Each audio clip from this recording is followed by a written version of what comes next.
In our previous episode, we saw Joseph, who was just loved by his father and was getting visions, having these crazy dreams. And his brothers wanted to kill him, for he was the favored child. So they came up with this whole plan to kill him. But then one of his brothers spoke up and said, maybe we shouldn't kill him, we'll sell him into slavery instead. So essentially that's what happened. And at the end we saw him sold off to Potiphar, this commander in Egypt. So this is getting pretty interesting. And of course they had the tunic. He had a really nice fancy shirt, a coat of many colors, I think is what it's called in the King James. They put some blood on it, gave it to his father, Israel, Jacob, so that he would think that he was dead. And Jacob decided to mourn until he himself died. He just was inconsolable with the death of his son, who's not actually dead, but is a slave in Egypt. So where's this going? This is getting kind of cool. Genesis 38:1. At that time, Judah withdrew from his brothers and went to lodge with a certain Aldumite named Hirah. Genesis 38:2. There Judah saw and met a daughter of Shurah, a Canaanite. He took her as a wife and lived with her. Looks like this chapter is going to be looking at more of the brothers of Joseph than Joseph himself, or more descendants of Jacob or Israel. As we recall, Judah is the fourth son of Rachel in that kind of first batch. He was kind of like the last one before all the maid business. Genesis 38:3. And she became pregnant and bore a son and called him 38:4. And she conceived again and bore a son and named him Onan. 38:5. And she conceived and bore a son and named him Shelah, meaning they were living, at Chezib when she bore him. Okay, this is starting to look like another genealogy chapter. So we got these three sons of Judah here. Where's this going to go next? Genesis 38:6. Now Judah took a wife for his firstborn. Her name was Tamar. Okay, there we go. So Judah, he married into a woman of the land, and he got another one for his son. Genesis 38:7. And Judah's firstborn, was wicked in the sight of the Lord, and the Lord slew him. Now we don't really know much about other than he was incredibly wicked, and the Lord had to slay him. I'm sure God gave him every opportunity to repent, gave him ample time, told him what his mistake was, and I'm sure he probably knew what he was doing. He was probably doing it deliberately in the face of God, and it kind of escalated to this point. Maybe this is some sort of timeline thing, that if was still alive, that he would have performed some level of mischief that would have just increased the level of suffering in the world, and I don't know. Don't know what it is. Don't know what's going on there, but he didn't make the cut either way. Genesis 38:8. Then Judah told Onan, marry your brother's widow, live with her, and raise offspring to your brother. It's my understanding that in the old school era, before we had all the lawyers and the lawmakers and all this modern stuff that does whatever it does, that if the man dies and he has a wife and they have no kids, like no sons to inherit this, that the brother can take the woman to be his wife, and then her first child or whatever first son will be considered the son of the man who originally died, so that this child would be able to inherit all that the father would have normally given to him anyway, right? But he wasn't alive. So that's kind of what this is. It's like a form of surrogacy that we have. Onan, he's going to marry his brother's widow, and through surrogacy give his brother a son, and this son will be able to inherit everything. Genesis 38:9. But Onan knew that the family would not be his, so when he cohabitated with his brother's widow, he prevented conception, lest he should raise up a child for his brother. It doesn't sound as explicit in this amplified version, but essentially he's laying with her. They're doing the deed, and he's withdrawing at the last second, so to say, the old pull-out maneuver. I think in the King James it sounds a little bit more explicit. Yeah, here we go. Here's Genesis 38:9, King James Version. And Onan knew that the seed should not be his. And it came to pass, when he went unto his brother's wife, that he spilled it on the ground, lest that he should give seed to his brother. Genesis 38:10. And the thing which he did displeased the Lord. Therefore he slew him also. When you first read this chapter, what you immediately think of is like, oh, it's contraceptives, that is what the problem is, that they're, not producing children because they're doing, pulling out or whatever. But that's not really what the meat and potatoes of this line is. It's more so that as the brother, he has a duty to his family and to his brother to give his widow, to look after his widow first of all. But the second part would be to give her offspring. And her offspring, her first offspring, would be the one that would inherit the stuff of his brother, right? Whatever his brother's property were, family name, whatever, that, it was kind of his duty to do that. And he's not playing ball. He's not doing that. He's doing his own thing. And this displeased God. For God set up this marriage between Tamar and Maybe he had a plan for their descendant, and then because died, he still needs that descendant, so he's going to get the next of kin, the brother, to take on the role. Genesis 38:11. Then Judah said to Tamar, his daughter-in-law, remain a widow at your father's house till Shelah, my youngest son, is grown. For he thought, least perhaps if Shelah should marry her, he would die also, as his brothers did. So Tamar lived and went in her father's house. So Judah has lost 2 sons, and they've both been married to this woman, and she didn't conceive any children. And he's got 1 son left in reserve. He doesn't want her to marry him right away. Maybe wait till she's a little bit older in case they have issues or whatever, and he'd end up losing the 3rd son because he wasn't able to have children with her either. So he's probably a little bit hesitant and maybe in a little bit of mourning after losing his 2 kids and isn't quite ready to set something up right away. He's delaying for a time. Genesis 38:12. But later Judah's wife, the daughter of Shua, died.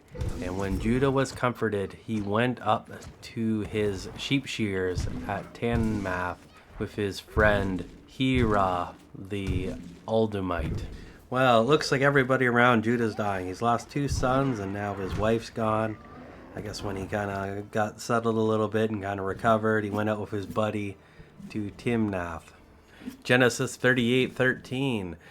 Then it was told Tamar, listen, your father-in-law is going to Timnath to shear his sheep. 38:14. So she put off her widow's garments and covered herself with a veil, wrapped herself up in disguise, and sat at the entrance of Enaim, which is the road Timnath. For she saw that Shelah was grown, and she was not given to him as his wife.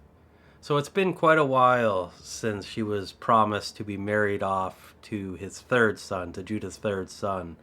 And he's fully grown, and they haven't been married. And the wife of Judah has now died, and he's off on a journey, and she's setting herself up in disguise along the route. She has a plan. Genesis 38:15. When Judah saw her, he thought she was a harlot, or a devoted prostitute under a vow to her goddess, so that she had covered her face. So it looks like her disguise is effective, and he believes her to be a prostitute. Genesis 38:16. He turned to her by the road and said, come, let me have intercourse with you. For he did not know she was his daughter-in-law. And she said, what will you give me that you might have intercourse with me? 38:17. He answered, I will send you a kid from the flock. And she said, will you give me a pledge, a deposit, until you send it? So looks like Judah is going to hook up with this prostitute, so to say. and they are now negotiating for the price. And she's asking for a deposit. This is like a type of collateral that he would give her something temporarily till she gets her payment, and she could return this item. Genesis 38:18. And he said, "What pledge shall I give you?" She said, "Your signet seal, your signet cord, and your staff that is in your hand." And he gave them to her and came into her, and she became pregnant by him. It is unfortunate that she had to go to such an extreme in order to receive the child that was owed to her from this family. But nevertheless, she is now with child. Genesis 38:19. And she arose and went away, and laid aside her veil, and put on the garments of her widowhood. I am not entirely sure what the garments of the widowhood are, but it was probably some sort of dress, some sort of standardized thing that one would wear to let people know that they are a widow. I think this could be similar to in our modern sense, where we have like wedding rings, and it's like you take off the wedding ring and then people don't know you're married type of thing. There's like some symbology with that. I think in the Amish religion, the hair coverings are different colors depending on if you're married or not. So it could be something along those lines, where it's like some sort of symbolic thing that the people of the area know and are aware of, that, you know, she was a widow. Genesis 38:20. And Judah sent the kid by the hand of his friend the Uldamite to receive his pledge from the woman's hand, but he was unable to find her. So she is made off with some very significant items of his that she took as part of this pledge. She's not interested in this goat or sheep or whatever, the actual payment. She was after those items to begin with, for they have far more importance to her as the widow of his son or sons. Genesis 38:21. He asked the men of that place, "Where is the harlot or cult prostitute who was openly by the roadside?" They said, "There was no harlot or temple prostitute here." I don't know why, but that just puts a smile on my face reading that verse. You know, he's wondering what's up. Where's this woman? She wanted this payment. And he's like, he's ready with the payment. She's not here. Where is she? They can't find her. And he's asking around. She doesn't exist. What is this? What's going on? Everything is just escalating. Who is this person? Genesis 38:23. And Judah said, "Let her keep the pledge articles for herself, lest we be made ashamed. I sent this kid, but you have not found her." So he's given up. He's throwing in the towel. He's letting her keep the items. And of course, they're not going to broadcast this because they would be made ashamed that he would have lost such valuable items to this prostitute. Genesis 38:24. But about 3 months later, Judah was told, "Tamar, your daughter-in-law, has played the harlot, and she is with child by her lewdness." And Judah said, "Bring her forth, and let her be burned." So 3 months is probably enough time for her pregnancy to be visible, and people are asking, what's going on here? Why is she pregnant? And Judah, he's bring her forth and burn her, right? Kind of sentence her to death for being a whore or prostitute. You know, she's supposed to be part of his family. It's like, what is going on here? We can't have that going on here. This needs to be looked after. Genesis 38:25. When she was brought forth, she took the things that she had been given in her pledge and sent them to her father-in-law, saying, "I am with child by the man whom these articles belong."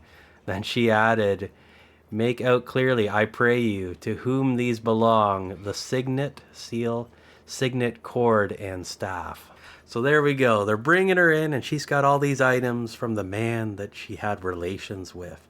And I'm sure he saw those items and he remembered. It's like, oh yeah, 3 months ago, that was when that happened, and those are my items. How did she? What's going on here? Genesis 38:26. And Judah acknowledged them and said, "She has been more righteous and just than I, because I did not give her Shelah, my son, and he did not cohabit with her again." So this whole scenario here is pretty crazy, pretty intense. And I think Judah was kind of blown away. He saw his own shortcomings. He gave his first son to her and he died. His second son, who he sent to her, failed to perform his duty and was also killed. His third son, he didn't want to lose him, so he's like, well, wait till he gets older. But then he got older and he did not give him to her. So she had to take matters into her own hands. Even though he owed her this child, he did not give it to her. But she was able to seduce him under the guise of a prostitute and was able to get him to give her what he owed her. So in that way, she was more righteous than he was. For he made promises and did not keep them, and she was faithful to receiving those promises.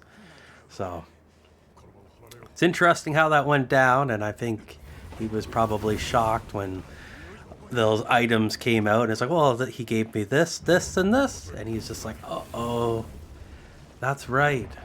And I'm sure he thought about all this stuff that happened, because this probably happened over the course of years, right? This wasn't just a weekend affair. This would have been something that happened over years, and he just really dropped the ball.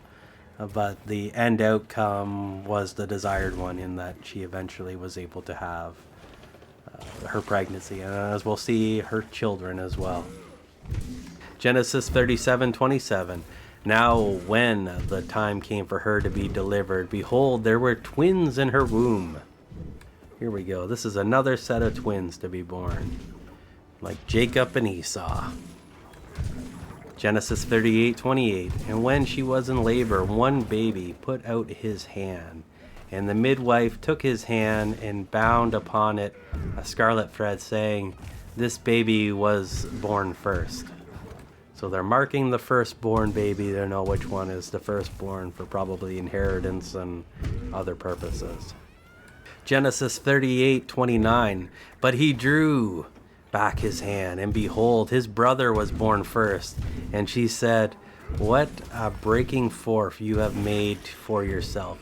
Therefore his name was called Perez, meaning breaking forth. That's pretty crazy. So they put the string on to find the firstborn, and then the firstborn's born second. So that's kind of crazy. Genesis 38:30. And afterward his brother, who had the scarlet thread on his hand, was born, and was named Zerah, meaning scarlet. Tamar has been through a lot. All these years being shut in her father's house, not really having a family to look after or to fuss over, and just kind of being forgotten about. And that kind of sucked. But now she has kids, 2 lovely sons, and this is great. Her sons are going to have an important role to play in the future, and they are mentioned in the genealogy of Jesus in Matthew 1. So that's pretty cool.